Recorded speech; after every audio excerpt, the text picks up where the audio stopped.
Welcome to the Rim Break Rodeo. We hope this video helps. In this video, I will show how to make clear faux broth only way. Blanch bones first, then rinse well to remove scum and impurities. Use cold water to start and bring to a rolling boil before draining.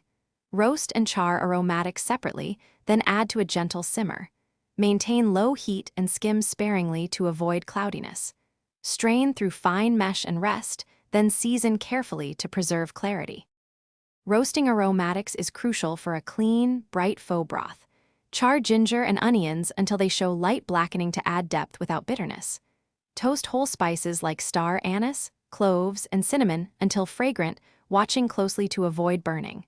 Place spices in cheesecloth or a spice bag so you can remove them cleanly. Add these to the simmering bones briefly, then strain for a pure finished broth.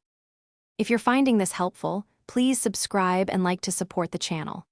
Quick recommendation: the Echo Dot smart speaker brings music, timers, and hands-free help to your kitchen with crystal sound and a small footprint. It pairs perfectly with cooking sessions, so you can set timers and ask for conversions while your broth simmers. Check the description for the link and other deals. Now let's get back to the video. Gentle simmering is the secret to crystal clear faux broth. Maintain a barely bubbling simmer to prevent juices from emulsifying into the liquid.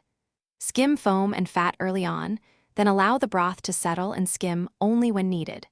Avoid stirring or boiling hard, and use a ladle to remove any floating particles. Patience here yields a clean, aromatic broth that showcases the roasted aromatics and pure beef flavor. Thanks for watching. Consider subscribing if we helped you.